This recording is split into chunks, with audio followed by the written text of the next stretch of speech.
दोस्तों, स्वागत है आपका हमारे चैनल आर के वर्मा में। दोस्तों, गंगाराम पटेल और बुलाखीराम नाई काशी नगरी में पहुंच गए। वहां उन्होंने ठहरने के लिए एक धर्मशाला को चुना और दोनों उसी धर्मशाला में ठहर गए। धर्मशाला में और भी बहुत से यात्री ठहरे हुए थे। गंगाराम पटेल ने बुलाखी को तो पैसे देकर अपने तथा घोड़ों के खाने का सामान लाने के लिए भेज दिया और स्वयं उन यात्रियों से बातें करने लगे। बुलाखी जब सामान लेकर लौटा तो उसने पटेल को बताया कि शहर में मैंने आज एक अनोखी घटना देखी है।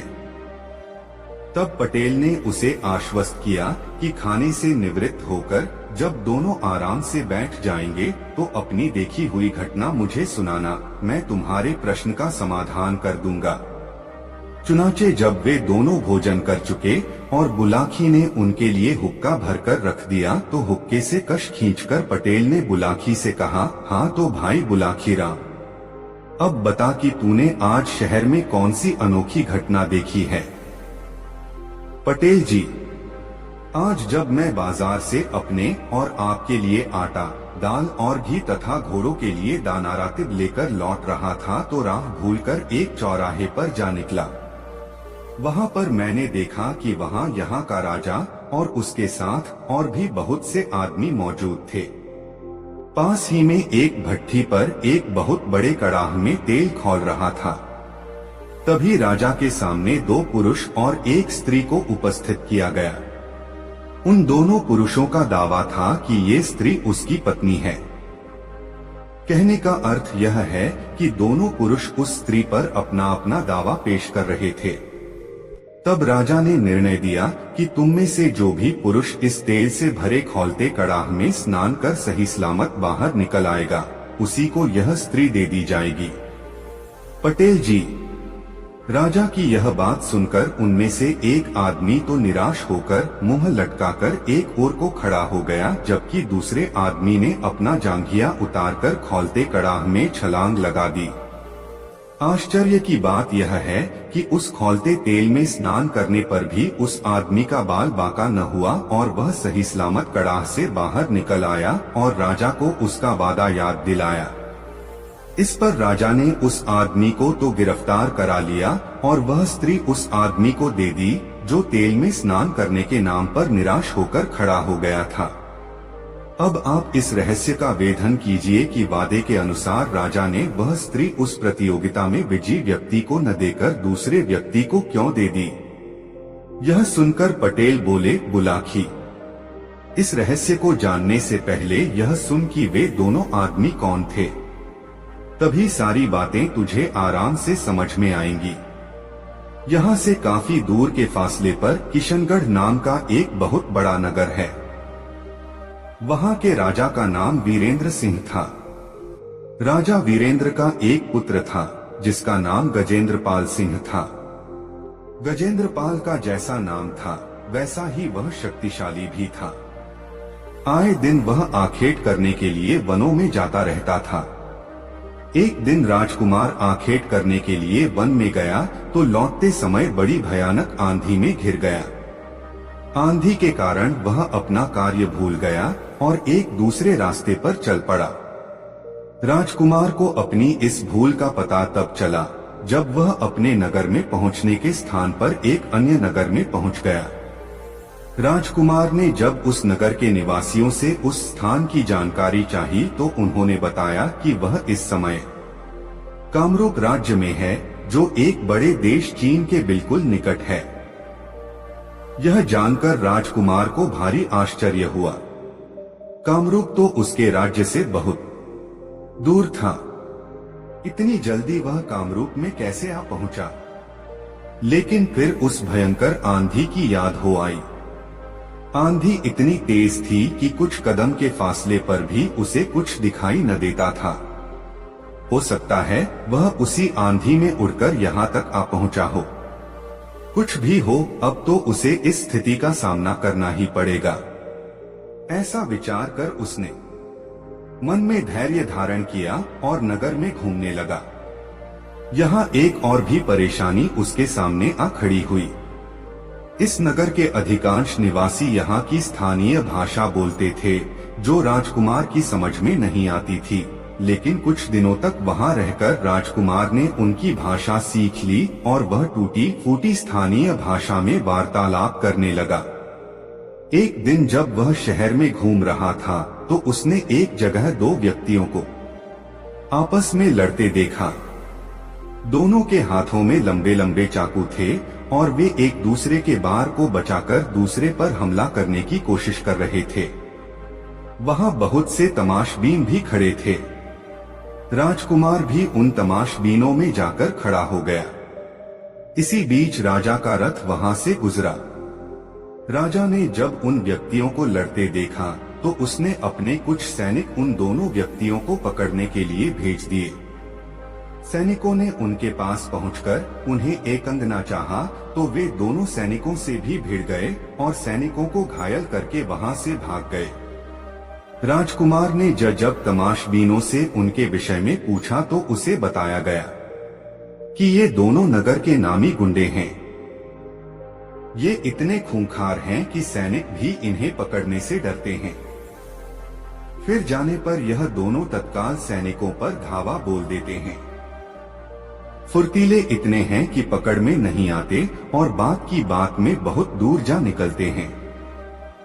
यह सुनकर राजकुमार उस नगर के राजा के पास पहुंचा और उससे कहा, राजन, यदि आप आदेश दें तो मैं उन दोनों गुंडों को पकड़कर आपके सामने प्रस्तुत कर सकता हूं। यह सुनकर राजा ने गौर से उसकी ओर देखा और बोला, कोई परदेशी मालूम होते हो, तभी ऐसा दावा कर रहे हो?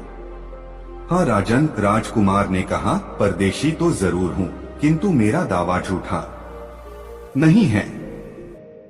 मैं अपनी बात को सत्य करके दिखला सकता हूँ। तब फिर हमारा आदेश है कि उन्हें पकड़कर हमारे समाने ले आओ। यदि तुम ऐसा कर सके तो हम तुम्हें पुरस्कारों से लाद देंगे। आदेश मिलने की देर थी कि राजकुमार विद्युत गति से उस ओर दौड़ पड़ा जिधर वे दोनों गुंडे सैनिकों को घायल कर अपने चाकू चमकाते हुए भाग निकले थे। राजकुमार को मल्ल विद्या का अच्छा ज्ञान था। उसके गुरु ने उसे ऐसे ऐसे दांवपेच सिखा रखे थे कि वह 100 आदमियों पर भी भारी पड़ सकता था। बात की बात में वह उन गुंडों के पास पहुंचा और हुंकार भरते हुए गुंडों से भिड़ गया। बड़ी चपलता से पहले तो उसने उन दोनों के चाकू छीने, फिर उन्हें लात घूंसों और मुक्कों पर रख लिया। कुछ ही देर में दोनों गुंडों के कसबल ढीले हो गए। किसी चूहे की भांति उनकी गरदने पकड़े उन्हें साथ लेकर राजकुमार राजा के पास लौट आया और दोनों गुंडे राजा के सैनिकों के हवाले कर दिए। राजकुमार का ऐसा पराक्रम देखकर वहां का राजा बहुत खुश हुआ। वह राजकुमार को अपने महल में ले आया। वहां उसने राजकुमार की बहुत खातिर की और फिर उसका परिचय पूछा। राजकुमार ने जब उसे यह बताया कि वह भी एक राजा का बेटा है, तब तो राजा को और भी खुशी हुई। वह अपनी बेटी के विवाह के लिए बहुत चिंतित रहता था। उसकी इच्छा थी कि उसकी बेटी का विवाह किसी ऐसे नौजवान के साथ हो जो बुद्धि और पौरुष दोनों में ही बेमिसाल हो। उसे ये दोनों गुण इस युवक में नजर आए। एक दिन राजा शिकार करने के लिए निकला। अपने साथ वह राजकुमार गजेंद्रपाल सिंह को भी ले गया। जंगल में एक सिंहों का समूह उन्हें नजर आया। राजा ने सिंह का शिकार करने की इच्छा से अपना घोड़ा उन्हीं सिंहों के समूह की ओर दौड़ा दिया। राजकुमार भी कहाँ पीछे रहने वाला था। शिकार करना तो उसका प्रिय शौक था। आठ वह भी भाला और तलवार लेकर राजा के पीछे पीछे अपने घोड़े को दौड़ाता हुआ चल पड़ा। राजा को घोड़ा दौड़ाते हुए अपनी तरफ आते देखकर सिंहों का समूह चौकन्ना होकर खड़ा हो गया। उनमें से जो दुर्बल सिंह थे वह तो पीछे मुड़कर भाग लिए, लेकिन जो बलवान सिंह थे वे मुकाबला करने को तत्पर हो गए। राजा ने निशाना बांधकर अपना भाला एक सिंह पर चलाया। निशाना चूक गया। भाला सिंह के शरीर को छूता हुआ भूमि में जा गड़ा। क्रोधित होकर सिंह ने उछाल भरी और अपने पंजे की जोरदार थाप घोड़े की थूथन पर जमा दी। वार इतना करारा था कि घोड़ा लड़खड़ा गया। घोड़े के लड़खड़ाने से राजा का संतुलन बिगड़ गया और वह भूमि पर आ गिरा। तभी दूसरा सिंह राजा पर झपट पड़ा। राजा ने फुर्ती से उठकर म्यान में रखी अपनी तलवार निकालनी चाहिए, लेकिन तभी सिंह के पंजे की एक करारी चोट उसे लगी और वह उछलकर दूर जा गिरा। तत्काल ही उसे मूर्छा आ गई। तब तक राजकुमार भी सिंहों के पास पहुंचा। एक सिंह अभी राजा पर झपटने की तैयारी कर ही रहा था कि राजकुमार का फेंका हुआ भाला सनसनाता हुआ उसकी छाती में पैवस्त हो गया। सिंह ने एक भयंकर दहाड़ मारी और वह भूमि पर लोटपोट होने लगा। दूसरा सिंह भी झपटने ही वाला था कि राजकुमार ने उसकी थूथन पर तलवार का वार कर दिया।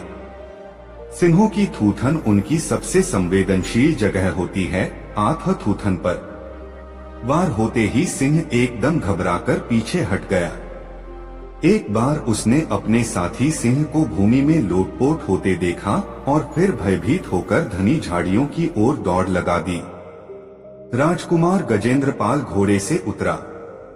घोड़े की पीठ पर मौजूद छागल से पानी निकाला और राजा के मुंह पर पानी के छींटे मारे।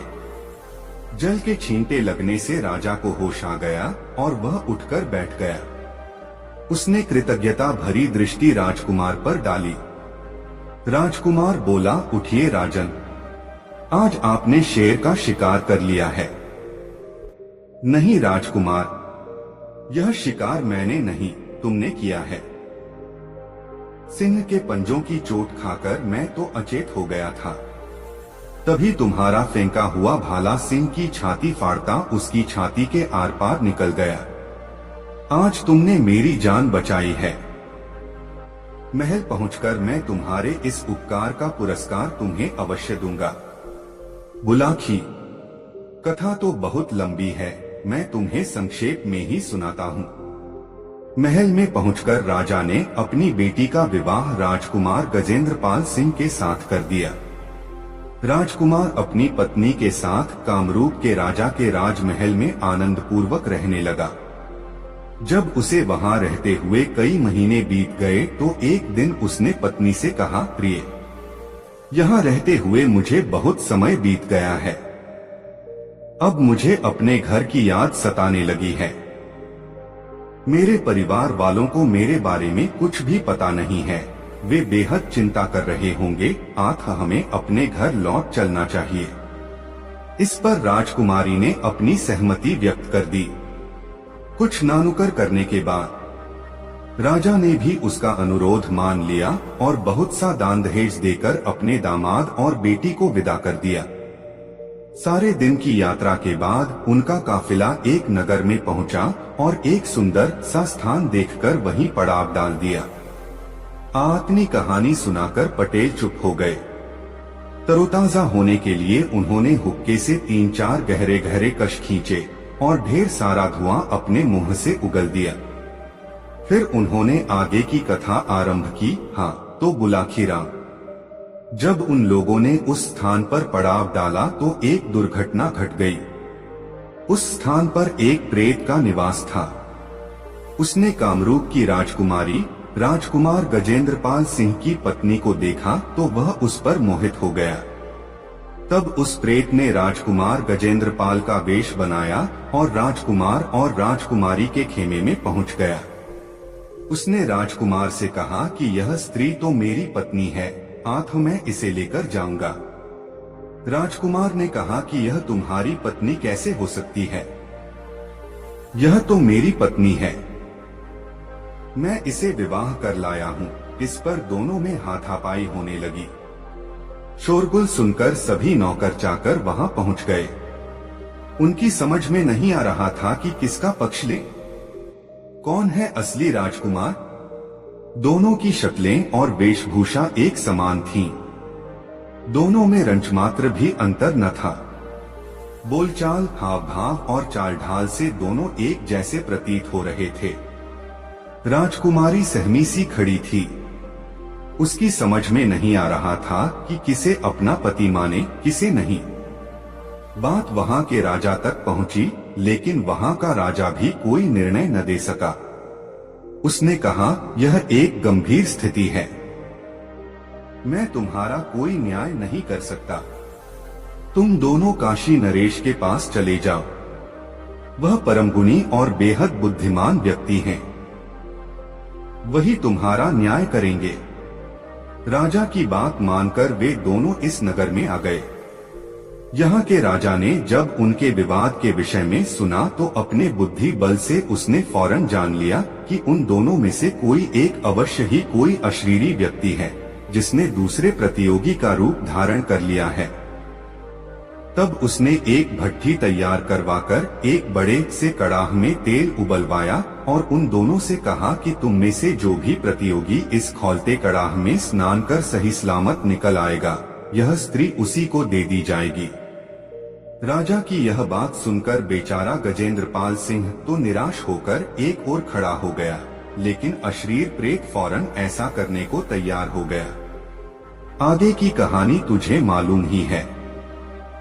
राजा ने उस राजकुमारी को उसके असली पति के हवाले कर दिया और राजकुमार का वेश धारण किए उस अशरीरी प्रेत को सैनिकों के हवाले कर दिया।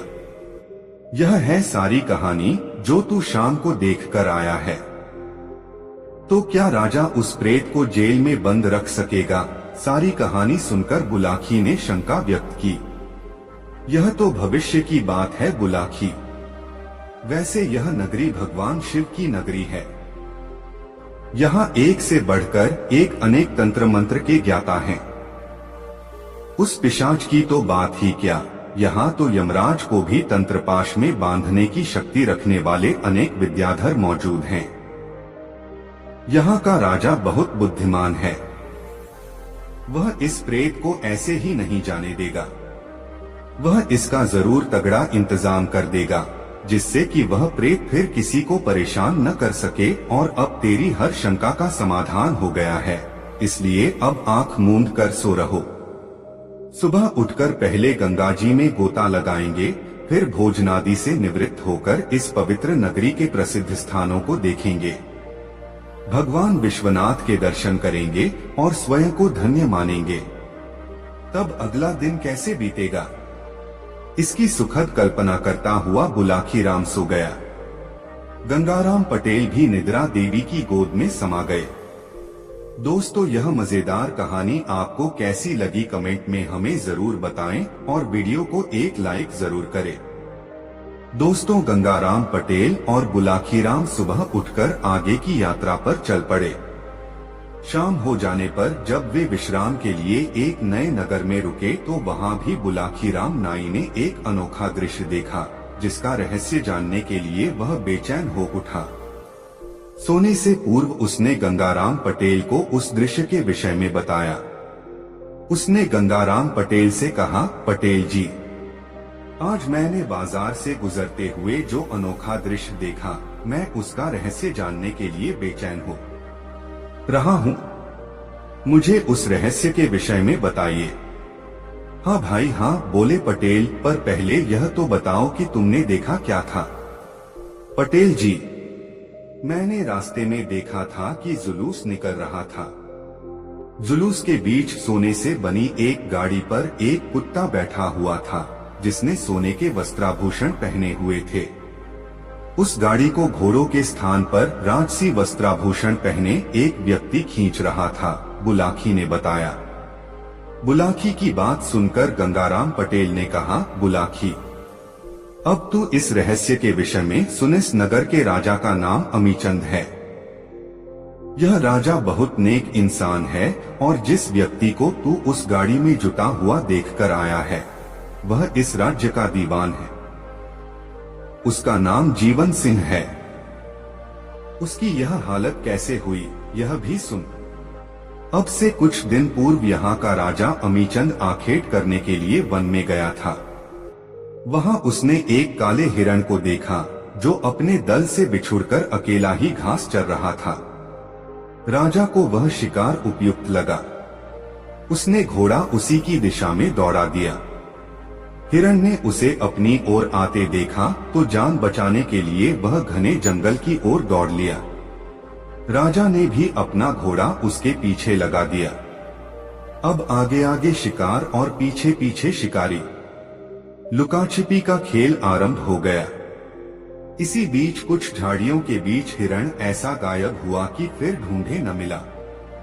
राजा ने घोड़े की रास खींचकर उसे रोका और अपने सैनिकों की तलाश में पीछे की ओर निगाहें दौड़ाई, लेकिन उसे अपने साथ आए सैनिक भी दिखाई न दिए। उस हिरण ने राजा को बहुत छकाया था। उसे उसका पीछा करने में परिश्रम भी बहुत करना पड़ा था। आथा राजा को बहुत जोर की प्यास लगी हुई थी। उसका घोड़ा भी बहुत थका हुआ था और अपनी जुबान बाहर निकालकर जोर जोर से अपनी टांग जमीन पर पटक रहा था। राजा ने पानी की तलाश में इधर उधर नजरें दौड़ाई, किंतु जब किसी भी दिशा में दूर दूर तक उसे कोई सरोवर या नदी नहीं दिखाई दी तो वह एक पेड़ के नीचे बैठकर विश्राम करने लगा। बुलाखीराम। जिस समय प्यास से व्याकुल होकर राजा उस वृक्ष के नीचे बैठा विश्राम कर रहा था, उसी समय दैवयोग से एक कुत्ता न जाने कहां से उसके पास आ पहुंचा और राजा की ओर याचना भरी निगाहों से देखने लगा। कुत्ता शायद भूखा था। राजा ने कुत्ते को पुचकारा तो भोजन की आशा में कुत्ता पूंछ हिलाता उसके पैरों के पास बैठा। राजा ने तब अपने घोड़े की पीठ पर लटके भोजन के पात्र से 2 रोटियां निकाली और कुत्ते के आगे रख दी। कुत्ते ने कुछ ही देर में दोनों रोटियां खा ली, फिर वह एक दिशा में चल पड़ा। उसे जाते देख राजा ने सोचा कि भोजन के बाद हर प्राणी को पानी की जरूर आवश्यकता पड़ती है, शायद यह कुत्ता भी पानी पीने जा रहा है। ऐसा विचार कर घोड़े की रास थामकर राजा उस कुत्ते के पीछे पीछे चल पड़ा। कुछ ही देर बाद कुत्ता एक सरोवर पर पहुंचा और उसके जल में मुंह डालकर पानी पीने लगा। राजा ने भी सरोवर का जल पीकर अपनी तृष्णा शांत की। घोड़ा भी भरपेट पानी पीकर तृप्त हो गया। दिन ढलने लगा था। आथा राजा अपने घोड़े पर बैठा और अपने नगर को लौट पड़ा। राजा के प्रेम में पगा वह कुत्ता भी उसके पीछे पीछे चलकर नगर में चला आया। महल के दरवाजे पर पहुंचकर राजा घोड़े से उतरा तो उसने कुत्ते को भी वहीं खड़ा पाया। यह देखकर राजा ने उसे दुत्कारा नहीं, बल्कि प्यार से कुत्ते को पुचकारा, उसको पीठ पर हाथ फिराया और उसे अपने महल में ले आया। उस दिन से वह कुत्ता परोक्ष रूप से राजा का एक सचेत प्रहरी बन गया। राजा जब रात को सो जाता तो वह कुत्ता बाहर रहकर कक्ष की रखवाली करता। राजा भी कुत्ते की हर जरूरत का ध्यान रखने लगा। बुलाखी। राजा का दीवान प्रधानमंत्री बहुत महत्वाकांक्षी व्यक्ति था। राजा उस दीवान पर बहुत विश्वास करता था और उसने उसे काफी अधिकार दे रखे थे। राजा इस बात से वाकिफ नहीं था कि वह दीवान चोरी छुपे राजा के विरुद्ध षड्यंत्र रच रहा था। उसकी योजना थी कि किसी प्रकार राजा को समाप्त कर दिया जाए तो यह राज्य उसके अधिकार में आ जाएगा। राजा का कोई पुत्र तो है नहीं जो इस राज्य का उत्तराधिकारी बन जाएगा। यही सब सोचकर एक दिन उसने अपने 2 ऐसे व्यक्ति जो उसके बहुत ही विश्वास पात्र थे, रात के समय राजा का वध करने के लिए भेज दिए। जब अपने अपने मुंह पर कपड़ा बांधे वे दोनों व्यक्ति रात के समय राजा को मारने के लिए उसके कक्ष के पास पहुंचे तो कुत्ता उन पर झपट पड़ा और भौंक भौंक कर उसने राजा को जगा दिया। राजा जब तलवार निकालकर बाहर निकला तो वह दोनों नकाबपोश भाग गए। कुत्ते ने उनका पीछा किया किंतु वे भागने में सफल हो गए। उन हत्यारों के भाग जाने के बाद राजा ने अपने मन में विचार किया कि यदि आज यह कुत्ता न होता तो वह दोनों हत्यारे अवश्य ही उसे सोते समय मार डालते। वह कुत्ते की वफादारी पर बहुत खुश हुआ। फिर उसका ध्यान उन दोनों हत्यारों की ओर मुखातिब हुआ। वह सोचने लगा कि वे दोनों हत्यारे कौन थे और किसने उन्हें मेरी हत्या के लिए नियुक्त किया था। उसने इस विषय में बहुत सिर खपाया किंतु कोई निर्णय नहीं कर सका। अगले दिन प्रातः जब राजा अपने दरबार में गया तो वह कुत्ता भी उसके साथ हो लिया। जब दरबार लगा और राजा के सभी दरबारी अपने अपने स्थानों पर आकर बैठ गए तो कुत्ता एकाएक दो आदमियों की ओर देखकर गुर्राने लगा।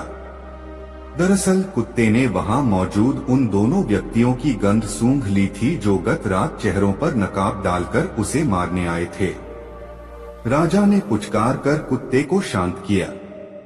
उसने सोचा कि कुत्ता आखिर है तो जानवर ही, अपने स्वभाववश वह वैसे ही भौंकने लगा है। वह तो इस बात को सपने में भी नहीं सोच सकता था कि गत रात उसको मारने के लिए गए वे दोनों हत्यारे यहीं मौजूद हैं। बात आई गई हो गई, लेकिन 2 दिन बाद महल में रात के समय कुत्ते ने फिर भौंकना शुरू कर दिया। उस समय राजा गहरी नींद में सोया हुआ था। कुत्ते का भौंकना सुनकर उसकी नींद टूट गई और वह दीवार पर टंगी अपनी तलवार लेकर फुर्ती से बाहर निकल आया। जैसे ही वह बाहर निकला तो नकाबपोश तलवार लेकर उस पर टूट पड़े। लेकिन जब राजा ने बड़ी बहादुरी से उनका सामना किया तो वे भाग निकले। राजा को मारने की दीवान की योजना उस दिन भी कुत्ते की सतर्कता के कारण धराशायी हो गई। उस दिन के बाद राजा ने अपने महल की सुरक्षा और भी चौकस कर दी। वह स्वयं भी रात को एक दूसरे कक्ष में सोने लगा और पहले वाले कक्ष में अपने पलंग पर तकिए लगाकर और उन तकियों पर चादर ओढ़ाकर ऐसा बना देता कि देखने वाले को ऐसा लगे कि कोई आदमी उस पलंग पर सो रहा है। 5 दिन तक कोई घटना न घटी, लेकिन छठे दिन ही वे दोनों मृत्युदूत न जाने कैसे राजा की सुरक्षा व्यवस्था भेद कर उसके महल में दाखिल हो गए। उन नकाबपोशों को आते देख कुत्ता सतर्क हो गया।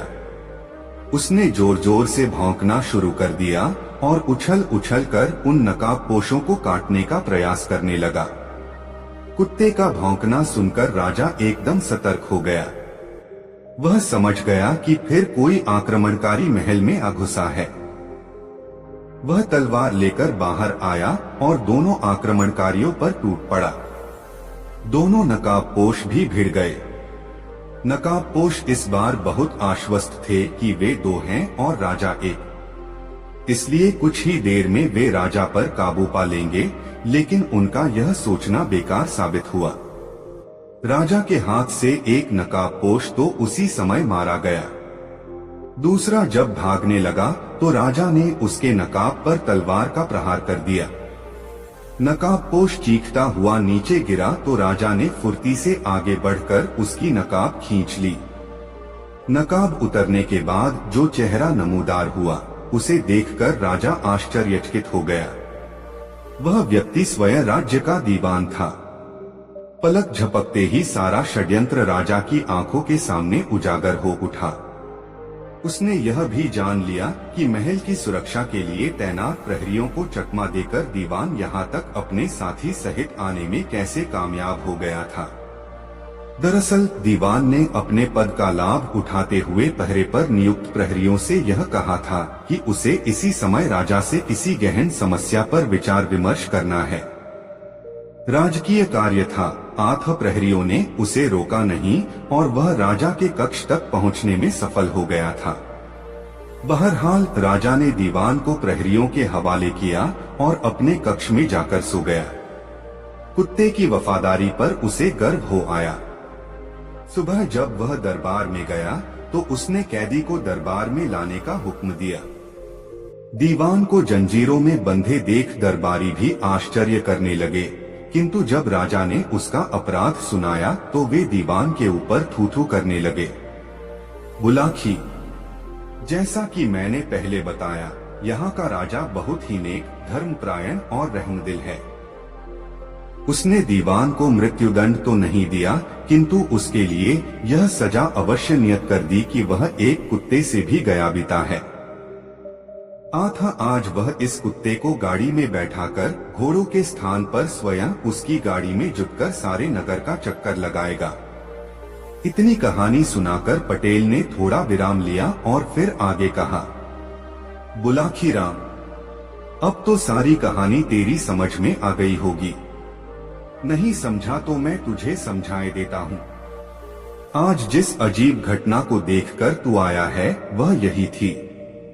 जो व्यक्ति राजसी वस्त्र पहने कुत्ते की गाड़ी खींच रहा था वह इस राज्य का दीवान था, और जो कुत्ता स्वर्णाभूषण पहने उस गाड़ी में बैठा था वह वही कुत्ता था जिसने एक बार नहीं 3 बार राजा की जान बचाई थी। उम्मीद है कि अब तेरी शंका का समाधान हो गया होगा। हाँ पटेल जी, शंका का समाधान हो गया, बुलाकी बोला, पर मैं यह सोच सोच कर परेशान हो रहा हूँ कि कैसे कैसे नमकहराम आदमी हैं इस दुनिया में, जो सामने तो स्वामी भक्त होने का दिखावा करते हैं लेकिन चोरी छिपे मालिक को पीठ में छुरा घोंपने से बाज नहीं आते।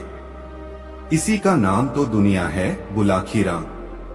इसी तरह संसार चक्र चलता है। दुनिया में अच्छे आदमी हैं तो बुरों की भी कमी नहीं है।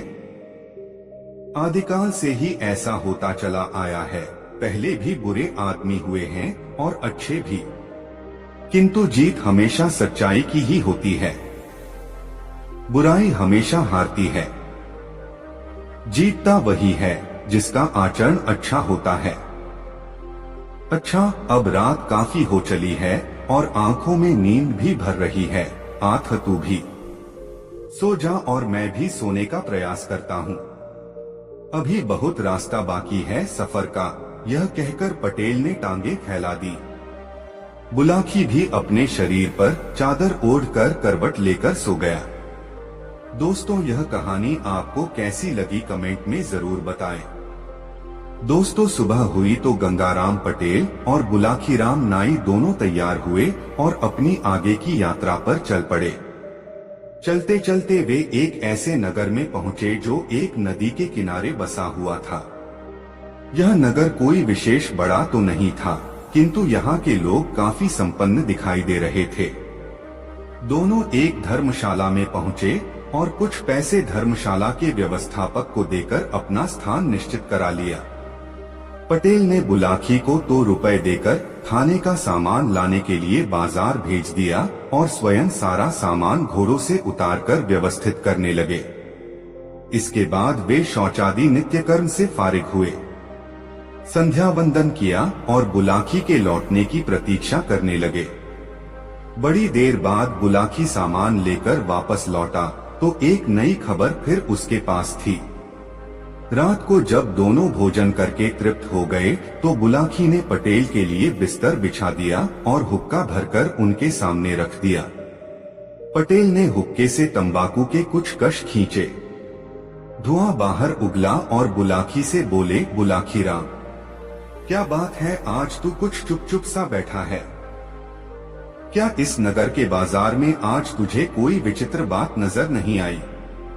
आई है पटेल जी, आई है, बुलाकी बोला, पर मैं सोच रहा था कि पहले आप हुक्के के कश लगाकर कुछ तरोताजा हो लें, तभी मैं अपनी बात कहूँ। पटेल हंसे, बोले, मैं तो हमेशा ही तरोताजा रहता हूँ बुलाकी। अब तू अपनी बात कह कि आज इस नगर के बाजार में तुझे कौन सी विचित्र बात दिखाई दी? पटेल जी, बुलाकी ने बताना शुरू किया। आज शाम जब मैं भोजन का सामान खरीदकर वापस लौट रहा था तो बाजार में एक मकान के सामने मैंने एक अजूबा दृश्य देखा। एक बहुत ही सुंदर स्त्री एक चौकी पर बैठी जल रही थी। उसके शरीर से आग की ऊंची ऊंची लपटें निकल रही थीं, फिर भी वह स्त्री न तो किसी को सहायता के लिए पुकार रही थी और न उस पर उस आग का ही कोई असर हो रहा था। वह बस यूं ही आंखें मूंदे चुपचाप आग की लपटों में घिरी बैठी थी। कुछ लोग उस पर पानी डालकर आग बुझाने का प्रयत्न करते थे तो आग और भी भड़क जाती थी। मैंने यह जानने का बहुत प्रयास किया कि वह आग कैसी है जो पानी डालने से भी नहीं बुझ रही, और यह भी कि वह रूपवती स्त्री कौन है जो यूं धधकती आग में बैठी है। आग उसे क्यों नहीं जला पा रही? आप इस रहस्य का उद्घाटन कीजिए। बुलाकी के मुंह से सारी घटना सुनकर पटेल जी मुस्कुराए और बोले, बुलाकी, यह दुनिया विचित्रताओं से भरी हुई है। ईश्वर की बनाई हुई इस सृष्टि में प्रकृति के हर रहस्य का ज्ञान कर लेना नितांत दुर्लभ काम है। आज भी अनेक ज्ञानी एवं विज्ञानी उन रहस्यों को जानने के लिए प्रयासरत हैं। उनमें से कुछ को सफलता भी मिली है तो कुछ आज भी सफलता से कोसों दूर हैं। यह रहस्य भी कुछ ऐसा ही है। बुलाखी। इस नगर में धनपत नाम का एक संपन्न व्यक्ति रहता है। उसकी पत्नी का नाम रूपकुमारी है। रूपकुमारी यथा नाम तथा गुण वाली है। सुंदरता में वह लाखों में एक है। एक दिन की बात है, रूपकुमारी अपनी सहेलियों के साथ नगर से बाहर एक सरोवर में स्नान के लिए गई। सरोवर के निकट ही उसके पति धनपत का एक बहुत बड़ा बाग है, जहां अनेक किस्म के फलदार और फल न देने वाले वृक्ष लगे हुए हैं। सरोवर में स्नान करने के बाद रूपकुमारी जब अपनी सखियों सहित अपने बाग में पहुंची तो महुए के एक पेड़ के नीचे अपने गीले वस्त्रों को सुखाने के लिए डालकर बाग में भ्रमण करने लगी। घूमते घूमते वह बाग में स्थित एक बहुत पुराने बरगद के नीचे अकेली ही जा निकली। बुलाखी। बरगद के उस पुराने वृक्ष पर एक खबीस, उर्दू का एक शब्द, आमतौर पर इसे खईस भी कहा जाता है, का निवास था। यह अशरीरी प्रेतात्मा बहुत पहले से ही उस वृक्ष पर रहती थी। उसने रूपवती रूपकुमारी को देखा तो वह उस पर आसक्त हो गई और उसके शरीर में प्रवेश कर गई। कुछ समय बाद जब रूपकुमारी अपनी सहेलियों के साथ अपने घर वापस लौटी तो उसने अपने शरीर में अजीब तरह का एक परिवर्तन सा महसूस किया। उस दिन से वह अपने पति से मिलने में कतराने लगी। वह भोजन बनाती, पति को खिलाती और फिर थोड़ा बहुत स्वयं खाकर स्वयं को कमरे में बंद कर लेती। बुलाखी। रूपकुमारी की आदतों में भी बदलाव आया। पहले वह सबसे हंसती बोलती थी, अब गुमसुम रहने लगी। उसका पति यह देखकर घबरा गया। उसने समझा कि उसकी पत्नी को कोई रोग लग गया है। अतः उसने वैद्य हकीमों से उसका इलाज करवाया, लेकिन कोई फायदा न हुआ।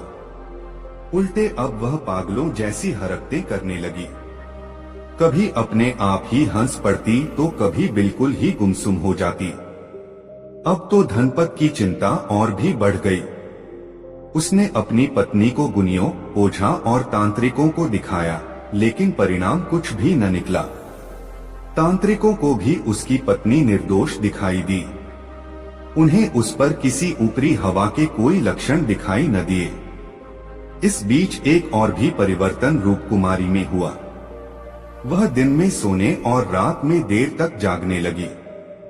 उसका पति जब भी रात को उसके बिस्तर पर आता, वह उसे परे झटककर दूसरे कमरे में सोने चली जाती और अंदर से कुंडा बंद कर लेती। तंग आकर उसके पति ने अपना बिस्तर एक अलग कमरे में लगा लिया और अपनी पत्नी से बस नपीतुली बातें ही करने लगा। बुलाखी। एक रात उसने अपनी पत्नी के कमरे में किसी पुरुष की आवाज सुनी। सुनकर वह चौंक कर उठ बैठा। उसने सोचा, देखना तो चाहिए कि कौन है मेरी पत्नी के कमरे में। वह उठकर अपनी पत्नी के कमरे के दरवाजे पर पहुंचा। उसने एक झिरी से आंख सटाई और अंदर झांका तो उसे पीली सी मध्यम रोशनी में अपनी पत्नी अपने बिस्तर पर बैठी नजर आई। बिस्तर पर चौसर और पासे पड़े हुए थे। उसकी पत्नी बार बार पासे फेंकती और जब उसका दाव लग जाता तो खिलखिलाकर हंस पड़ती थी। इस बीच किसी पुरुष का भी कहकहा बीच बीच में सुनाई पड़ जाता था, किंतु कोई पुरुष उसे नजर नहीं आया। इस स्थिति को देखकर उसके पति को रूपकुमारी के चरित्र पर संदेह हो गया। उसने इस रहस्य को जानने का निर्णय कर लिया। अब वह सारे दिन सोता और रात को जाग जाग कर अपनी पत्नी पर निगाह रखने लगा। इतना तो वह समझ ही गया था कि कोई अशरीरी प्रेतात्मा उसकी पत्नी के शरीर में प्रवेश कर गई है, पर वह प्रेतात्मा है कौन और गुनियों, ओझाओं और तांत्रिकों के दिखाने पर भी उनकी पकड़ में क्यों नहीं आ रहा, इसका उत्तर वह समझ नहीं पा रहा था। इससे उसका मानसिक तनाव बढ़ने लगा। बुलाखी। जब रूपकुमारी का पति बहुत बेजार हो गया तो उसने एक खतरनाक निर्णय ले डाला। एक शाम वह दिन ढले ही अपनी पत्नी के कमरे में छिप कर बैठ गया। वह देखना चाहता था कि उसकी पत्नी कमरा बंद करके किसके साथ बोलती बतियाती है, किसके साथ वह चौसर खेलती है। कौन है वह अशरीरी आत्मा जो उसे यह सब करने के लिए बाध्य करती है। इन्हीं सब बातों पर विचार करता हुआ वह दम साधे हुए उस कमरे में बिस्तर के नीचे छिपा बैठा रहा। अर्धरात्रि हुई तो कमरे में स्वतः ही पीले रंग का प्रकाश फैल गया। फिर किसी की आवाज कमरे में गूंजी, क्या आज चौसर नहीं खेलोगी रूपकुमारी। रूपकुमारी उस आवाज को सुनकर उठ बैठी। उसने बिस्तर पर चौसर बिछा दी। बोली, आइए विराजिए, मैं तो आपकी ही प्रतीक्षा कर रही थी। रूपकुमारी के बिस्तर के नीचे छिपे बैठे उसके पति को ऐसा महसूस हुआ कि जैसे कोई भारी वजन वाला व्यक्ति उस बिस्तर पर आ बैठा हो। फिर पासे फेंकने की आवाज आई। कभी उसकी पत्नी के खिलखिलाने की आवाज आती तो कभी किसी पुरुष का उत्साह भरा स्वर उसे सुनाई देने लगा। चारपाई के नीचे छिपे बैठे धनपत का धैर्य जवाब देने लगा। एकाएक वह चारपाई के नीचे से निकल आया और क्रोध भरी दृष्टि से अपनी पत्नी की ओर देखता हुआ बोला, क्यों री दुष्टा, कौन है यह अदृश्य व्यक्ति जिसके साथ तू चौसर खेल रही है। अपने पति के एकाएक वहां आ धमकने से रूपकुमारी के चेहरे की रंगत उड़ गई। उसने हकलाते हुए कहा, कोई भी तो नहीं है, मैं तो अकेले ही चौसर खेलकर अपना मन बहला रही थी। झूठ बोलती है तू। मैंने अभी अभी इसी पलंग पर बैठे किसी व्यक्ति का एहसास किया था। बीच बीच में उसका उत्साह से भरा स्वर भी मुझे सुनाई दिया था। आज तुझे यह रहस्य बताना ही पड़ेगा कि रात को कौन तेरे पास आता है। उत्तर में उसकी पत्नी मौन बनी रही तो उसने अपना प्रश्न दोबारा कर दिया। विवश होकर उसकी पत्नी ने कहा, अगर आप बहुत जिद कर रहे हैं तो बताए देती हूँ, किंतु मेरे बताने का परिणाम भी आप सुन लीजिए। उस रहस्य को बताकर मैं कल शाम तक ही जीवित रह पाऊंगी। कल के बाद आप फिर कभी मुझे नहीं देख सकेंगे। कौन ले जाएगा तुझे? मुझे नाम बता दे उसका, मैं उसकी टांगे चीर कर रख दूंगा। धनपत दहाड़ा। उसका उत्तर सुनकर रूपकुमारी हंसी। बोली, भला किसी अशरीरी व्यक्ति को भी कोई मार सका है? अशरीरी व्यक्ति यानी कि कोई प्रेतात्मा? हाँ, रूपकुमारी बोली, वह अशरीरी ही है, पर है मेरा हितचिंतक। उसने मुझ पर न तो कभी बुरी निगाह डाली है और न कोई मेरा बुरा सोचा है। वह तो मात्र कुछ देर के लिए मेरे सामीप्य के लिए बेचैन रहता है।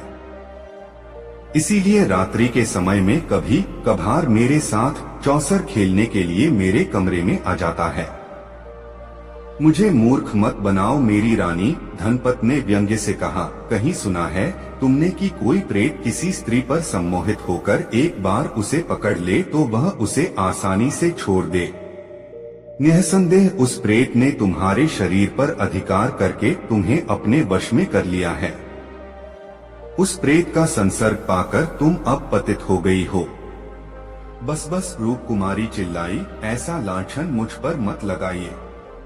मैं सौगंध खाकर कहती हूँ कि मैं आज भी गंगा की तरह पवित्र हूँ। वह अशरीरी खबीस मुझ पर मोहित जरूर है, किंतु उसने कभी इस तरह का कुकर्म मेरे साथ नहीं किया है। वह तो मुझे अपना मित्र मानता है, उससे अधिक और कि उसने कभी कोई इच्छा नहीं की है। मुझे विश्वास नहीं होता। धनपत बोला, क्या तुम अपनी बात साबित करने के लिए अग्नि परीक्षा दे सकती हो? बेशक, उसकी पत्नी बोली, पर मैं आपको पहले ही कह देती हूँ कि मेरी अग्नि परीक्षा लेने के बाद आप फिर मुझे देख नहीं पाएंगे। वह बात की बात है। तुम कल शाम अपनी अग्नि परीक्षा देकर जब अपनी सत्यता सिद्ध कर दोगी तो मैं एक खबीस से तो क्या, ऐसे सैकड़ों खबीसों से टकनी जाऊंगा, पर पहले तुम्हारी सत्यता पर तो मुझे यकीन आए। धनपत ने कहा। बुलाखी, अगले दिन धनपत अपनी पत्नी को घर से बाहर ले आया। उसने अपनी पत्नी से कहा, अब अपनी परीक्षा दो जिससे कि मुझे तुम्हारी कहानी पर यकीन आ जाए। उसकी पत्नी ने कुछ नहीं कहा। वह एक चौकी उठा लाई और उस पर आकर बैठ गई। अपनी दोनों आंखें उसने बंद कर लीं और होठों में कुछ बुदबुदाने लगी। उसके ऐसा करते ही चौकी के चारों ओर अपने आप ही अग्नि की लपटें निकलने लगी। अग्नि ने उसे चारों ओर से घेर लिया। यह स्थिति देखकर उसका पति धनपत घबरा गया। वह घर के अंदर की ओर भागा और जल से भरा घड़ा लाकर उसे अपनी पत्नी के ऊपर उलट दिया। लेकिन अग्नि बुझी नहीं, उल्टे जल का स्पर्श पाकर और भी भड़क गई। यह देखकर बाहर आने जाने वाले राहगीर भी ठहर गए और वे भी जल लाकर उस अग्नि पर डालने लगे। अग्नि फिर भी नहीं बुझी। इस बीच रूपरानी आंखें नीचे अग्नि के दायरे में बैठी होठों में कोई मंत्र बुदबुदाती रही। धनपत और दूसरे लोग उस आग पर काबू पाने की भरपूर कोशिश करते रहे।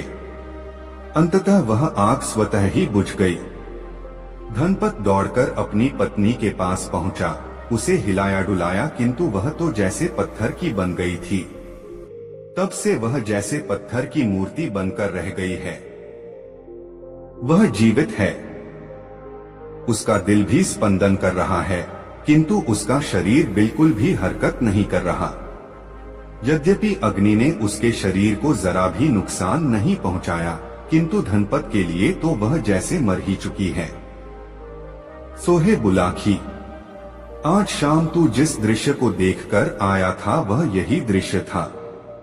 उम्मीद है कि यह सब जानकर तेरी उत्सुकता शांत हो गई होगी, पटेल ने कहा। नहीं पटेल जी, सुनकर बुलाखी राम ने कहा, तसल्ली नहीं हुई मुझे। अभी तक यह बात तो साफ नहीं हुई कि रूपकुमारी जीवित होते हुए भी मृतक जैसी हालत में कैसे हो गई। उस खबीस के विषय में भी बात स्पष्ट नहीं हुई। यदि वह रूपकुमारी पर आसक्त था तो अन्य प्रेतग्रस्त व्यक्तियों की तरह उसने रूपकुमारी को सताया क्यों नहीं। धनपत के कहने पर रूपकुमारी ने जिस अग्नि में बैठकर अपनी परीक्षा दी थी वह कैसी आग थी जो पानी डालने पर और भी भड़क जाती थी। आदि यह सुनकर पटेल ने कहा, बुलाखी, यह सब आसेबी बातें हैं जिनका रहस्य अशरीरी प्रेतात्माओं के पास ही होता है। वह खबीस निश्चय ही पूर्वजन्म में कोई अच्छी आत्मा वाला व्यक्ति रहा होगा। वह रूपकुमारी पर मोहित तो अवश्य हुआ, किंतु शायद उसके प्रेम में वासना नहीं अपितु स्नेह का, वात्सल्य का भाव था। वह रहस्यमय आग भी शायद उसी के द्वारा पैदा की गई थी। अब तू ये भी पूछेगा कि रूपकुमारी का क्या होगा? वह मरेगी या जीवित रहेगी? जीवित भी रहेगी तो किस हालत में? इन बातों पर सिर खपाने की आवश्यकता ही क्या है? यह भविष्य की बातें हैं और मैं पहले ही कह चुका हूँ कि कुछ बातें ऐसी होती हैं जिनका रहस्य इंसान अभी जान ही नहीं पाया। यह पराविद्या, प्रेतविद्या भी ऐसी ही है। संसार के हर देश में लाखों आदमी ऐसे मिल जाएंगे जो भूत प्रेत के अस्तित्व पर विश्वास करते हैं। बहुत से तो यह दावा करते हुए भी मिल जाएंगे कि उन्होंने स्वयं अपनी आंखों से भूत प्रेत या खबीस को देखा है, किंतु वैज्ञानिक उनकी इस धारणा को सिरे से ही नकारते हैं। उनके विचार से भूत प्रेत जैसी कोई चीज नहीं होती। यह सब अंधविश्वासी लोगों के मन का वहम है। बहरहाल यह रहस्य तो खुलते खुलते ही खुलेगा। फिलहाल तो निद्रा देवी रहस्यमय रूप से आंखों में उतरती जा रही हैं। आठ अब मुझे भी सोने दे और तू स्वयं भी सो रह। इतना कहकर पटेल ने बिस्तर पर पांव फैला दिए और करवट बदल ली। बुलाखी भी पांव पसार कर सो गया। दोस्तों, वीडियो कैसा लगा कमेंट बॉक्स में जरूर बताएं और वीडियो को एक लाइक जरूर करें। दोस्तों, गंगाराम पटेल और बुलाखी राम दोनों रात को एक दूसरे नगर में ठहरे तो वहां बुलाखी फिर बाजार में एक अजूबा नजारा देख आया। उसने जब वापस लौटकर यह बात गंगाराम पटेल को बताई तो गंगाराम ने अपना वही रटा रटाया वाक्य दोहरा दिया, अभी नहीं बुलाखीराम, मैं तेरी इस बात का उत्तर रात को सोते समय ही दूंगा। अभी तो यात्रा से चलकर आए हैं, थके हुए हैं। पहले नहा धोकर स्नान ध्यान कर लें। भोजन के पश्चात जब निवृत्त हो जाएंगे तब आराम से बिस्तर में लेटकर सारी बातें होंगी। अभी तो पहले तू अपनी, मेरी और उन दोनों बेचारे घोड़ों की पेट पूजा की तैयारी कर, क्योंकि हमारी तरह वे भी तो थके हुए होंगे। ऐसा कहकर पटेल शौचादि से निवृत्त होने के लिए चले गए। रात को जब वे दोनों फारिग होकर बिस्तर पर आ लेटे तो पटेल ने उससे कहा, हाँ तो बुलाखीराम जी, अब आप उस नई घटना को बताइए जिसे आज शाम आप इस नगर में देख आए हैं और जिसका रहस्य जानने के लिए आप मरे जा रहे हैं। बुलाखी कहने लगा, पटेल जी, लगता है आज आप विनोद के भाव से भरे हुए हैं, तभी आज आप मुझे आप कहकर संबोधित कर रहे हैं, अन्यथा आप तो मुझे तू के संबोधन से नवाजा करते थे। भाई बुलाखी सुनकर पटेल बोले, दो मित्रों में जब ज्यादा गहरा अपंत्व का भाव होता है वहाँ सारी औपचारिकताएं अपने आप खत्म हो जाया करती हैं। मेरी बातों का बुरा मत माना कर, मैं तुझे अपना मानता हूँ न, इसलिए ऐसी आदत पड़ गई है। बहरहाल छोड़ इस बात को और बता कि तूने आज शाम कौन सा अजूबा दृश्य देखा था। पटेल जी, आज शाम जब मैं बाजार से लौट रहा था तो मैंने एक आदमी को एक चबूतरे पर एक खंभे के साथ बंधा हुआ देखा। उसके समीप ही एक सैनिक भी खड़ा था। चबूतरे के ऊपर एक सरकारी निर्देश टंगा हुआ था जिस पर लिखा था, हर खासोवान को यह निर्देश दिया जाता है कि जो भी शख्स इस राह से गुजरे वह कोड़ा उठाकर इस व्यक्ति को गिनकर 5 कोड़े अवश्य मारे। जो इस निर्देश का पालन नहीं करेगा उसे राजा की ओर से 5 कोड़े लगाकर दंडित किया जाएगा। पटेल जी, जब मैंने उस निर्देश को पढ़ा था तो मैंने सोचा कि इसका दंड जाने बिना मैं इसे कोड़े क्यों मारूं? यही सोचकर मैं वहां से खिसकना चाहता था कि तभी वहां खड़े सैनिक ने मुझसे कहा, क्यों भाई, क्या 5 कोड़े खाने का इरादा है? नहीं तो मेरे मुंह से निकला। तब उस सैनिक ने मुझे घुड़का और कहा, यदि 5 कोड़े नहीं खाना चाहता है तो नीचे पड़े उस कोड़े को उठा और इस आदमी को 5 कोड़े लगा। पटेल जी, उस सैनिक के कहने पर तब मुझे उस कैदी को 5 कोड़े लगाने पड़े। बस तभी से मेरी आत्मा पर यह बोझ पड़ा हुआ है कि मैंने उस आदमी का अपराध जाने बिना 5 कोड़े मारे। अब आप उस कैदी के विषय में बताइए और यह भी बताइए कि किस अपराध के कारण उसे यह सजा भुगतनी पड़ रही है। बुलाखी पटेल बोले, अपनी आत्मा पर पड़ा बोझ उतार दे और यह समझ ले कि उस आदमी को 5 कोड़े लगाकर तूने सवाब का काम किया है। उस आदमी का अपराध इतना गंभीर है कि उसके लिए राजा ने इससे भी बड़ी सजा नियत की होती तो किसी को भी अफसोस नहीं होता। सुन, मैं तुझे आरंभ से ही सारी कहानी सुनाता हूँ। इस नगर में चंद्रचूड़ नाम का एक महाजन निवास करता है। उस महाजन की एक कन्या है जो बेहद रूपवान है। उसका नाम है अनामिका। महाजन का एक पुत्र भी है जिसे सब लोग चक्रधारी कहकर बुलाते हैं। महाजन ने अपनी बेटी अनामिका की मंगनी बहुत पहले अपने एक मित्र के पुत्र के साथ निश्चित कर दी थी, किंतु अभी तक उसने उसका गौना नहीं किया था। कारण यह था कि अनामिका की आयु अभी इतनी नहीं हुई थी कि उसका गौना करके उसकी ससुराल विदा करा दिया जाए। बुलाखी, यह नगर गंगा के बहुत समीप है। यहाँ के लोगों में धार्मिक आस्था भी बहुत है। अन्य नगरों में रहने वालों की तरह यहाँ के लोग भी प्रति वर्ष दशहरे के अवसर पर गंगा स्नान के लिए जरूर जाते हैं। इस बार जब दशहरे का पर्व पड़ा तो दूसरे नगरवासियों की तरह अनामिका भी अपने माता पिता और सखी सहेलियों के साथ गंगा स्नान के लिए गई। गंगा किनारे पहुंचकर अन्य लोगों की तरह अनामिका के पिता ने भी अपने रहने के लिए डेरा व्यवस्थित किया और बारी बारी से गंगा जी में स्नान करने के लिए गए। पहले पुरुषों ने स्नान किया, तदोपरांत स्त्रियां गंगा स्नान के लिए गईं। बुलाखी। जब अनामिका अपनी सखियों के साथ गंगा स्नान के लिए घाट पर पहुंची तो वहां के कुछ गुंडों ने उसे देख लिया।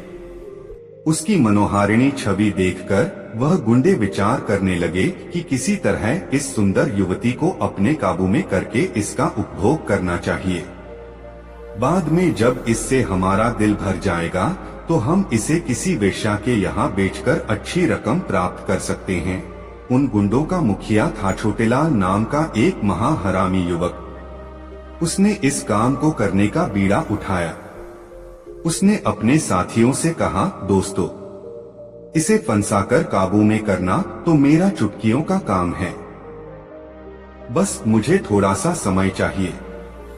ठीक है, हम तुम्हें समय देते हैं। उसके दूसरे साथी बोले, देखते हैं तुम कौन सा चमत्कार दिखाते हो।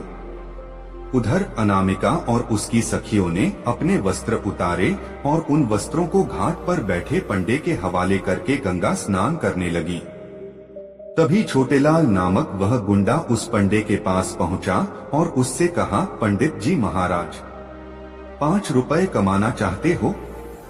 घर बैठे कमाई करना किसे बुरा लगता, बताइए कि काम क्या है यजमान, पंडा बोला, परंतु यह बड़ा आसान सा काम है।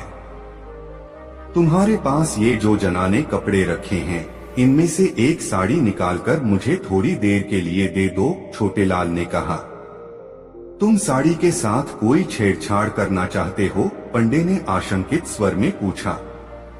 कोई छेड़छाड़ नहीं होगी, बस उस साड़ी के छोर में मुझे कुछ बांधना है, छोटेलाल बोला। यह कोई जोखिम भरा काम नहीं था, इसलिए 5 रुपए लेकर पंडे ने अनामिका की साड़ी उसकी ओर खिसका दी। छोटेलाल ने अपनी जेब से एक सोने की मुहर और 100 रुपए का एक नोट निकाला और अनामिका की साड़ी के पल्लू में बांध दिया और वहां से हटकर कुछ दूर खड़ा हो गया। कुछ देर बाद अनामिका और उसकी सखियां स्नान करके बाहर निकली और अपने अपने वस्त्र पहनकर चलने लगी। उसी समय छोटेलाल भी उनके पीछे पीछे चलने लगा। जब वह अपने डेरे के समीप पहुंची तो छोटेलाल ने पीछे से आकर अनामिका का बाजू थाम लिया। एक अजनबी व्यक्ति द्वारा अपनी बाह पकड़ने पर अनामिका उस पर क्रोधित हो गई। उसने तीखे स्वर में कहा, कौन हो तुम? मेरी बाह पकड़ने की तुम्हारी हिम्मत कैसे हुई? यह क्या कह रही हो अनामिका? क्या अपने मित्र छोटेलाल को भूल गई? छोटेलाल ने आश्चर्य व्यक्त करने का नाटक करते हुए कहा, मैं तुम्हें नहीं जानती, छोड़ो मेरा हाथ, कहकर अनामिका ने छोटेलाल का हाथ झटक दिया। तुम मुझे खूब जानती हो अनामिका, छोटेलाल ने कहा, वर्षों से हम दोनों एक दूसरे से एकांत में मिलते रहे हैं। अब शायद अपनी इन सहेलियों की उपस्थिति में तुम मुझे पहचानने से इनकार कर रही हो। बुलाखी। इस प्रकार वहां दोनों में तकरार होने लगी। मेले का मौका था, आंख भीड़ इकट्ठी हो गई। वो हल्ला सुनकर अनामिका का पिता, उसका भोग और अक नगर के दूसरे परिचित लोग भी वहां आ पहुंचे और एक लड़की को छेड़ने पर छोटेला को बुरा भला कहते हुए उसकी पिटाई करने लगे। जब छोटेलाल काफी पिट चुका थी, उसने रोने का अभिनय करते हुए कहा, आप लोग मुझे बेकार ही पौट रहे हैं। चैत्र कोई अभद्र बात नहीं की है। इस लड़की से मेरा काफी पुराना परिचय है। इसने तो मेरे साथ विवाह करने का वादा भी किया हुआ है। विवाह का वादा? अनामिका के पिता ने आश्चर्य से पूछा। हाँ जी, विवाह का वादा, छोटेलाल कुटिलता से बोला। विश्वास न हो तो पूछ लो इससे। आज यहाँ आने से पहले भी यह मुझसे मिली थी। इसने अपने खरबे के लिए मुझसे 100 रुपए और एक सोने की मोहर भी मांगी थी, जो मैंने अपनी माता के रुपयों में से चुराकर इसे लाकर दिए थे। झूठ बोलता है तू, अनामिका का पिता दहाड़ा। अरे भिखमंगे, मेरे पास धन की क्या कमी है जो मेरी बेटी तुझसे खर्च के लिए पैसे मांगती। यह तो आप अपनी बेटी से ही पूछिए, छोटेलाल ने रुआंसे स्वर में कहा। क्यों री कलंकिनी, अनामिका के पिता ने क्रोध से लाल पीले होते हुए अनामिका को झिंझोड़ा। क्या तूने इस आदमी से 100 रुपए और 1 सोने की मुहर ली थी? यह आदमी झूठा है पिताजी। मैं गंगा माता की कसम खाकर कहती हूँ कि आज से पहले मैंने इसकी शक्ल भी नहीं देखी। यह मुझ पर झूठा लांछन लगा रहा है, अनामिका ने सुबकते हुए कहा। सेठ जी, अगर मैं झूठा साबित हूँ तो आप यही मुझे 100 जूते मारना और जो भी सजा आप देना चाहें मैं खुशी से मंजूर कर लूंगा, पर पहले आप अपनी बेटी की तलाशी तो लीजिए। मैंने आज जो रकम इसे दी थी वह अभी भी इसके पास होगी, छोटेलाल बोला। सबको यह विचार पसंद आया। अनामिका की तलाशी ली गई तो साड़ी के पल्लू में बंधी दोनों चीजें बरामद हो गईं। इस पर तो सब लोग अनामिका और उसके पिता को दोषी मानने लगे। सब लोग उन पर धू-धू करने लगे। बुलाखी। तब अनामिका के पिता और उसके भाई को अनामिका पर इतना क्रोध आया कि उन्होंने उसी घड़ी अनामिका का त्याग कर दिया। वे घर लौट गए और छोटेलाल अनामिका का हाथ पकड़कर विजेता की तरह उसे ले चला। अनामिका दहाड़े मार कर रोने लगी और बार बार छोटेलाल के चंगुल से छूटने का प्रयास करने लगी, लेकिन तभी छोटेलाल के साथी गुंडे भी उसकी सहायता के लिए वहां पहुंच गए और उन्होंने छोटेलाल और अनामिका को अपने घेरे में ले लिया। बुलाखी। जब अनामिका रो रो कर हलकान हो रही थी और अपनी सहायता की गुहार लगा रही थी, तभी यहाँ के राजा की सवारी वहां से गुजरी। एक लड़की को सहायता के लिए चिल्लाते देख राजा ने अपनी पालकी रुकवाई और नीचे उतर का सड़कों से उसके रोने का कारण पूछा। अनामिका ने रोते हुए सारी बात बताई तो फिर सड़क ने छोटेलाल से पूछा। छोटेलाल ने वही झूठी कहानी राजा के सामने दोहरा दी कि राजा लड़की उससे प्रेम करती है, फिर भी सबके सामने अपनी बात कहने में संकोच कर रही है। इसके माता पिता ने अब इसे मुझे सौंप दिया है। उस मुंडे छोटेलाल की बातें सुनकर राजा को कुछ गोलमाल नजर आया। आठ उसने अपने सैनिकों को आदेश दिया कि इन दोनों को अपने नगर से चली। वहीं मैं सारी बातें अनकर इस बात का निर्णय करूंगा कि इन दोनों में से कौन सच्चा है और कौन झूठा। तब दोनों दरबार में पेश किए गए। राजा ने अनामिका से पूछा, देवी, तुम कहती हो कि अब से पहले तुमने इस आदमी को कभी देखा नहीं था, फिर इसकी यह भारत क्यों कर सच साचित हो गई कि तुम्हारी साड़ी के पल्लू से इसके दिए हुए रुपए और सोने की घोहर चरामद हो गई। अन्नदाता, अनामिका बोली, मुझे इस बात का बिल्कुल भी ज्ञान नहीं है कि ये दोनों चीजें मेरी साड़ी के पल्लू में किसने बांधी।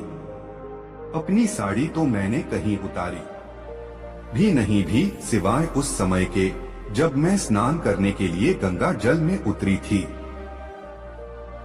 अपने वस्त्र तुमने कहाँ रखे थे? राजा ने पूछा। हमने अपने वस्त्र घाट पर बैठे पंडे को सौंपे थे, अनामिका ने कहा। पलक झपकते ही सारी बातें राजा की समझ में आ गईं। वह समझ गया कि सड़कों के साथ छल किया गया है। तब उसने उस पंडे को दरबार में पेश होने का हुक्म दिया और पंडे के पहुंचने पर राजा ने उसे दंड का भय दिखाया तो भय से कांपते हुए छे ने सब कुछ बक दिया। उसने बता दिया कि यह काम छोटेलाल ने ही किया था। बुलाखो। सच्चाई जानकर राजा ने अनामिका के पिता को बुलाकर अनामिका तो उसे सौंप दी और उस पंडे और छोटेलाल के साथियों को पकड़कर उन्हें 100 कोड़े लगाने की सजा दी और क्योंकि मुख्य अपराधी छोटेलाल था, आठ उसे यह सजा दी कि इस दिन तक इसे खंभे से बांधकर इस पर कोड़े बरसाए जाएं। साथ ही यह आदेश भी लिखकर वहां चिपका दिया कि जो भी राहगीर वहां से गुजरे वह छोटेलाल को 5 कोड़े जरूर मारे, यदि वह ऐसा नहीं करेगा तो फिर राजाज्ञा से 5 कोड़े उसी को मारे जाएंगे। कहानी का समापन कर पटेल बोले, सोहे बुलाखी।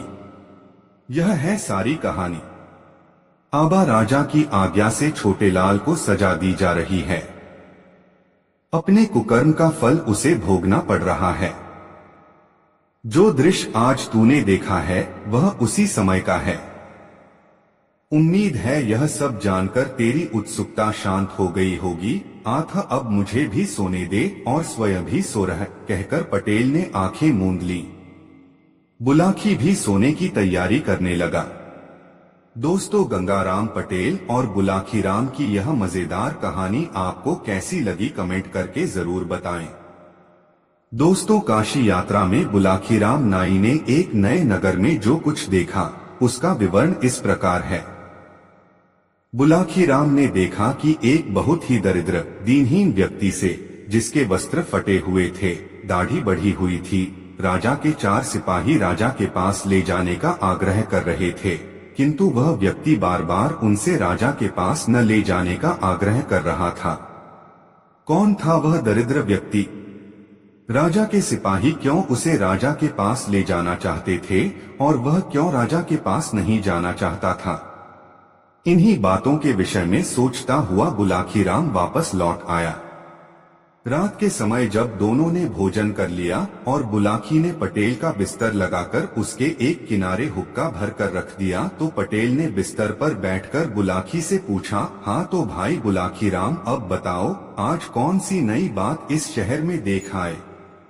इस पर बुलाकी राम ने शाम के समय जो कुछ देखा था सब कह सुनाया। सुनकर पटेल ने कहा, भाई बुलाकी राम, यहाँ से पश्चिम की दिशा में 100 कोस की दूरी पर एक नगर है, धर्मपुर। उस नगर में राजवीर सिंह नाम का एक क्षत्रिय रहता था। उसकी पत्नी का नाम रामवती था। दोनों पति पत्नी आनंद से जीवन व्यतीत करते थे। कुछ दिन पश्चात ईश्वर की कृपा से उनके यहाँ एक पुत्र पैदा हुआ, जिसका नाम उन्होंने सुमन रखा। सुमन जैसे जैसे बड़ा हो गया, माता पिता का अत्यधिक लाड़ प्यार मिलने के कारण वह जिद्दी हो गया था।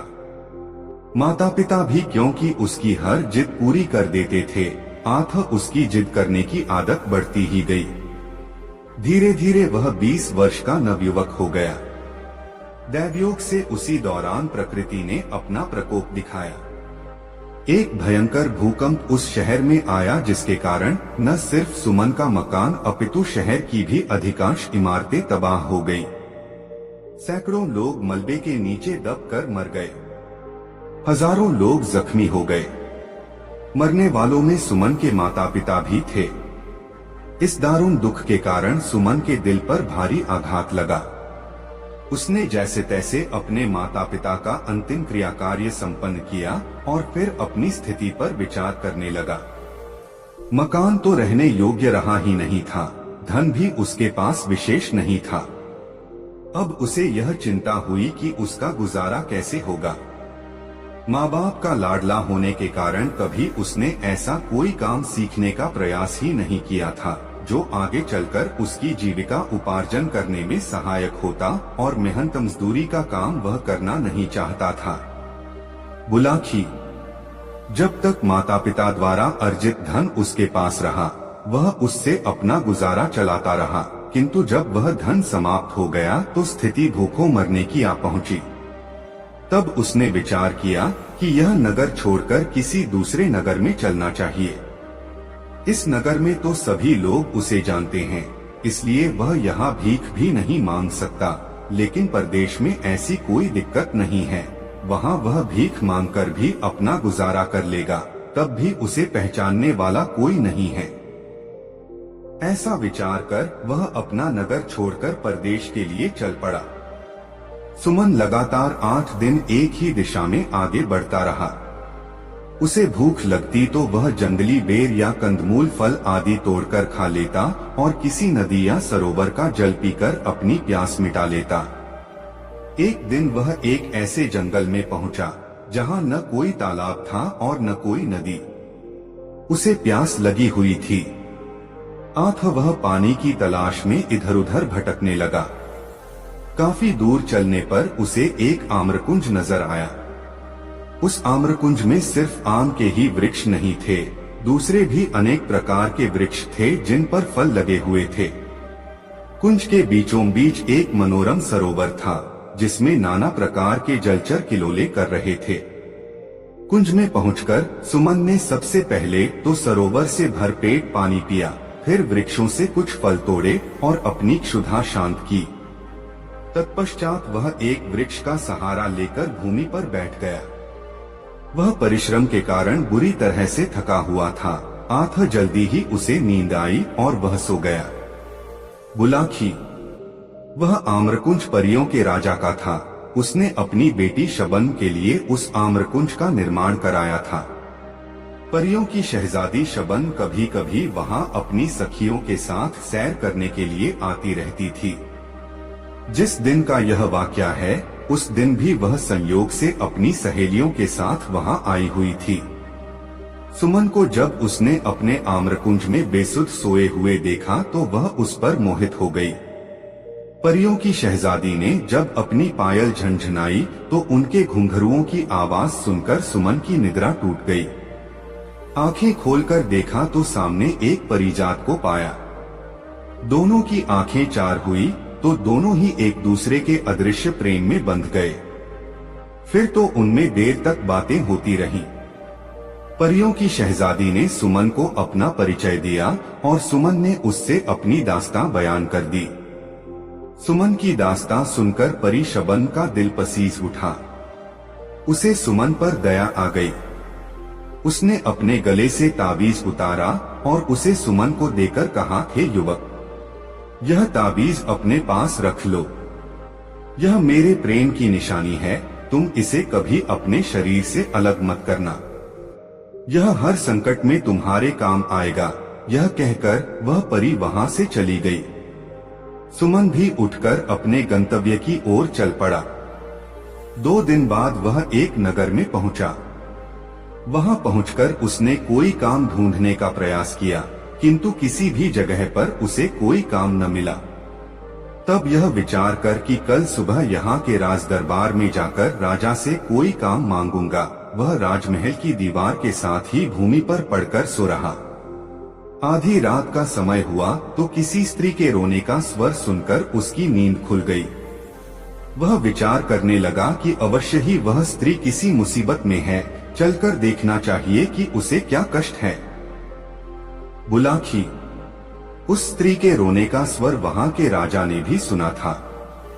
वह उस समय जाग रहा था, यह देखने के लिए कि उस दुखियारी स्त्री को क्या तकलीफ है जो वह आधी रात को इस प्रकार विलाप कर रही है।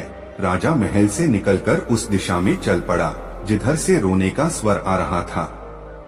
उधर सुमन भी राजा से पहले उस स्त्री के रोने की दिशा में चल दिया था। अब आगे आगे सुमन और पीछे पीछे राजा, दोनों उस स्त्री की खोज में चल पड़े। सुमन राजा से पहले उस स्त्री के पास पहुंचा।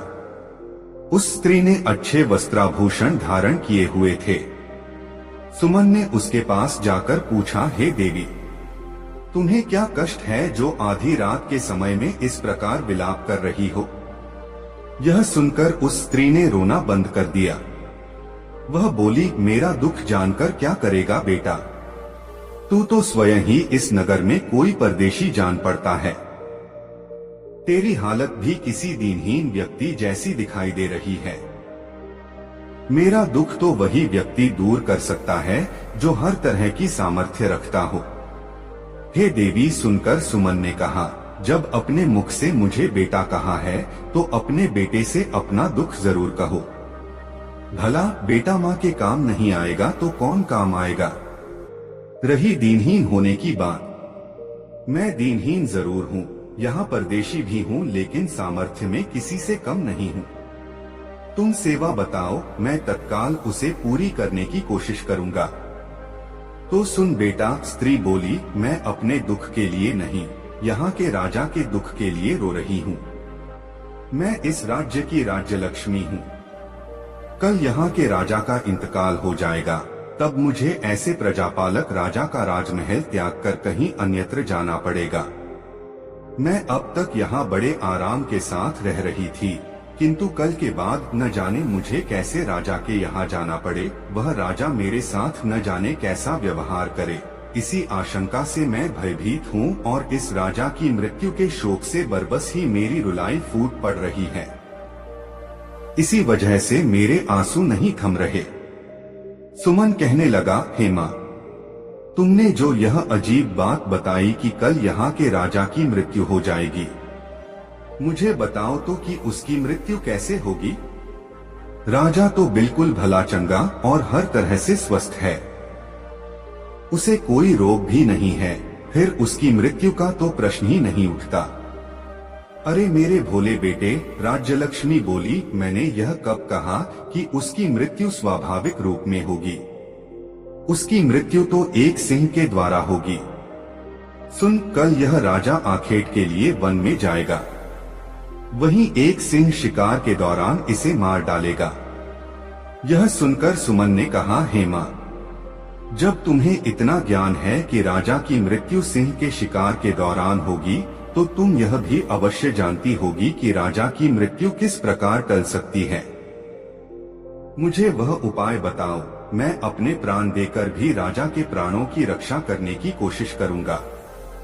देवी बोली, हे परदेशी, उपाय तो है, किंतु वह करना कठिन है। मैं तुझे वह उपाय बताए देती हूँ। उपाय यह है कि जब राजा आखेट करने वन में जाए तो तू भी उसके साथ वन में चले जाना और राजा के साथ परछाई की तरह लगे रहना। सिंह जब राजा को असावधान पाकर उस पर झपटने को हो, उससे पहले ही तू सिंह पर झपट पड़ना और अपनी तलवार से सिंह को मार डालना, लेकिन यह सब तेरी फुर्ती, शक्ति और चपलता पर निर्भर करता है। यदि तनिक भी चूक हुई तो सिंह राजा के साथ साथ तुझे भी फाड़ डालेगा। ऐसा नहीं होगा माँ, सुमन ने कहा, मैं बहुत सतर्क रहूंगा और हर हाल में राजा के जीवन की रक्षा करूंगा। तेरा कल्याण हो, कहकर वह स्त्री अंतर्धान हो गई। राजा ने अंधेरे में छिपकर उन दोनों का सारा वार्तालाप सुना। उसे अनजाने मित्र सुमन के ऊपर गर्व हो आया, जो न तो यहाँ का निवासी ही था और न राजा का कोई मित्र अथवा रिश्तेदार, फिर भी वह उसके लिए अपनी जान जोखिम में डालने को तैयार था। राजा उसी समय उसके सामने जाहिर होना चाहता था, किंतु न जाने क्या सोचकर उसने अपना कार्यक्रम बदल दिया। वह घूमा और सीधा अपने महल में चला गया। सुमन भी लौटकर अपने पहले वाली जगह पर पड़कर सो गया। बुलाखीराम, जब राजा अपने महल में आकर पलंग पर लेटा तो वह अपने मन में विचार करने लगा कि कल मैं शिकार करने के लिए जाऊंगा ही नहीं, और जब जंगल में जाऊंगा ही नहीं तो सिंह के हाथों मेरी मौत कैसे हो जाएगी। ऐसा विचार करके राजा ने निश्चय कर लिया कि कल किसी भी हालत में वह वन की ओर नहीं जाएगा, चाहे कैसी भी आवश्यकता क्यों न पड़ जाए। लेकिन राजा का यह निश्चय अगले दिन धरा का धरा रह गया। भोर होते ही राजा का एक परम मित्र उसके पास आ पहुंचा। उसका वह मित्र स्वयं भी एक रियासत का राजकुमार था और एक दक्ष शिकारी भी था। उसने जब राजा से शिकार करने के लिए वन में चलने को कहा तो राजा इनकार न कर सका और अपने शिकारियों को साथ लेकर वन की ओर चल पड़ा। इस बीच सुमन साये की तरह राजा के साथ लगा रहा। उस बेचारे के पास कोई हथियार तो था नहीं, अतः उसने निश्चय कर लिया कि अपने हाथों से ही वह सिंह का मुकाबला करेगा। हाका शुरू हुआ। शिकारी ढोल बजा जाकर जंगली जानवरों को खदेड़कर उस दिशा में लाने लगे जिधर राजा मचान पर अपने हथियारों से लैस होकर बैठा था। थोड़ी देर में एक कद्दावर सिंह उसे नजर आया। हाका तंग हुआ तो सिंह सीधा मचान की ओर लपका। राजा ने निशाना बांधा और सिंह पर तीर छोड़ दिया, लेकिन दुर्भाग्यवश तीर सिंह की छाती में न लगकर उसकी पूंछ के समीप जा लगा। इससे सिंह उत्तेजित हो गया और उसने मचान की ओर छलांग लगा दी। इस बार राजा ने उसकी ओर अपना भाला फेंका जो सिंह की पीठ में जा धंसा। सिंह ने एक झुरझुरी सी ली, अपनी पीठ लहराई और राजा का फेंका हुआ भाला उसकी पीठ से निकलकर नीचे गिर गया। इस बीच मचान के पास खड़ा सुमन मूकदर्शक की तरह खड़ा रहा। सिंह से नंगे हाथों भिड़ने का उसका हौसला न हुआ। तभी अचानक उसे याद हो आया कि परी शबन ने उसे एक ताबीज दिया था और कहा था कि यह ताबीज हर संकट में उसकी रक्षा करेगा। सुमन ने तब उस ताबीज को आजमाने का निश्चय कर लिया। उसने गले में लटके ताबीज को रगड़ा। रगड़ते ही तुरंत एक चमत्कार हुआ। शबन वहां प्रकट हुई और एक चमत्कारी तलवार उसे सौंपकर बोली, मुकाबला करो युवक, जीत तुम्हारी होगी। यह कहकर वह तुरंत ही अंतर्धान हो गई। सब कुछ इतनी जल्दी घटा कि राजा यह जान ही न सका कि कब परी वहां प्रकट हुई और कब अंतर्धान हो गई। बहरहाल सुमन के हाथों में तो अब एक अमोघ अस्त्र आ चुका था। अगली बार जब सिंह राजा की ओर उछला तो उसने एक भी पल का समय गवाए बिना तलवार सिंह के पेट में घुसेड़ दी। सिंह मरकर भूमि पर गिर पड़ा। सिंह के मरते ही राजा का आतंकित चेहरा फिर से खिल उठा। राजा के साथ गए सभी शिकारी भी शोर मचाने लगे कि राजा ने सिंह का शिकार कर लिया है। वह राजा की जय जयकार करने लगे। सुमन ने उनके आनंद में खलल डालना मुनासिब न समझा। अतः वह जिस प्रकार राजा के साथ आया था, राजा के लौटने से पहले ही शहर लौट गया। दूसरे दिन राजा को सुमन का ध्यान आया। उसने गंभीरता से मनन किया तो उसे मालूम हुआ कि सिंह की मृत्यु उसके भाले से नहीं, उस अनजान मददगार की तलवार से हुई थी, जो किसी देवदूत के समान अचानक ही वहां उसकी मदद के लिए पहुंच गया था। तब उसने सुमन को ढूंढकर लाने के लिए आदेश जारी कर दिए। दरअसल राजा सुमन को बुलाकर उसे सम्मानित करना चाहता था। वह चाहता था कि इस सेवा के बदले में वह उस युवक को सम्मान के साथ साथ कोई सम्मानीय पद भी अपने दरबार में दे, ताकि वह कुछ पूर्ण हो सके। इतनी कहानी सुनाकर पटेल जी खामोश हो गए। उन्होंने हुक्के की निगाली मुंह में लगाकर एक जोरदार कश खींचा। कुछ देर उस कश का आनंद उठाया, फिर ढेर सारा धुआं मुंह से उगलकर आगे कहा, बुलाखी, कहानी खत्म हो गई। अब पहचान की। वह युवक कौन था जिसे तू शाम को देखकर आया था? तो क्या स्वयं सुमन ही वह व्यक्ति था? बुलाखी बोला, और उसी को राजा के सिपाही अपने साथ ले चलने का आग्रह कर रहे थे, ताकि राजा उसे सम्मानित कर कोई अच्छा सा पद उसे राज दरबार में दे सके। बिल्कुल सही समझा तुमने, पटेल बोले, और चूंकि अब तुम्हारे प्रश्न का उत्तर तुम्हें मिल गया है, इसलिए अब लंबी तान कर सो रहो। मुझे भी बहुत जोरों से नींद आ रही है। तत्पश्चात दोनों सो गए। रात बीतती रही।